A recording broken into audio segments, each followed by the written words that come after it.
customers prefer also depends on their age, income, ethnicity, and temperament. The point is that people are very different. Their preferences vary wildly, and their expectations are shifting constantly. To better understand these shifts and better serve our changing customers, we need a constant influx of new information, fresh perspectives, reliable research, and effective, proven strategies to build and sustain our businesses and the livelihood of our employees. That's what this book offers. This book was designed to be ridiculously easy to listen to as well. In fact, I decided to write the book that I would want to record, considering my short attention span. Squirrel.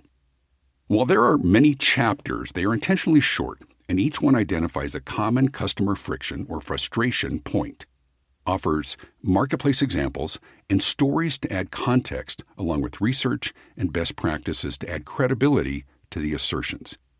The goal is to help you do what you're already doing better, simpler, more intuitively, faster, and more effectively in the service of your customers and clients.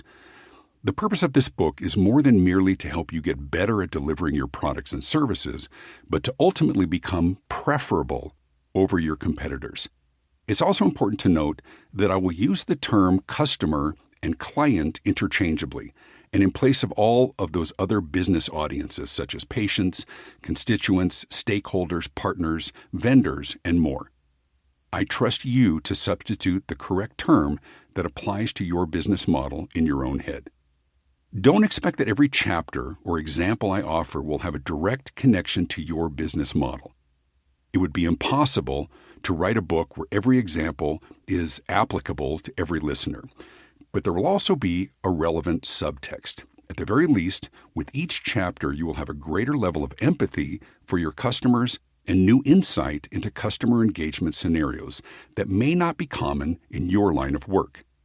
You will also notice that my approach to writing is very conversational rather than technical or academic. This isn't a textbook. It's a practical guide, and I write like I speak.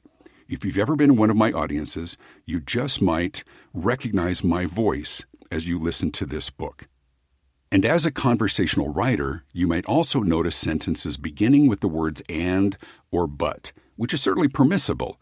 But if that violates your sensibilities, well, what can I say? It's how I write, and it's how I think and speak.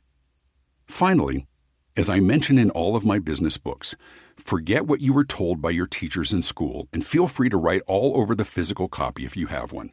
Dog-ear the pages, write in the margins, and highlight passages that you find particularly meaningful or relevant. It's not a library book. It's not a novel. It's a practical guide, and it's yours. Leave this book on your desk, in your bathroom, or put it on your nightstand and open to a random page when you have time and need some ideas or inspiration. I designed this book to be ridiculously easy to listen to, absorb, revisit, and share. Does a marked up book make it harder to share with others? Yes. Yes, it does.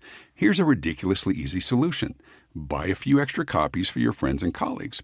Boom. So there you go.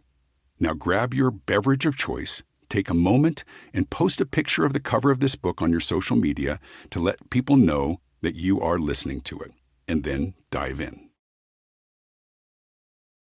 'Cause I'm easy. Easy like Sunday morning. Lionel Richie. Chapter 1. Become ridiculously easy to do business with. Gist: when things are difficult, we do less of it. When things are easy, we do more of it. Choices. Never before in human history have we had so many choices. Up or down, left or right, home or away, paper or plastic. As consumers, we've always had the choice of what to buy and whom to buy from. But beyond that, our choices were often limited to size, color, price point, and location. Because people historically lived in smaller communities and worked closer to home, the customer base for most businesses were generally drawn from a 3 to 5 mile radius, and choices were often limited by proximity. The internet changed everything. When it comes to how business is conducted today, technology has facilitated and contributed to a growing world full of choices. It's not simply whom to buy from, but the option of buying locally, from regional, or even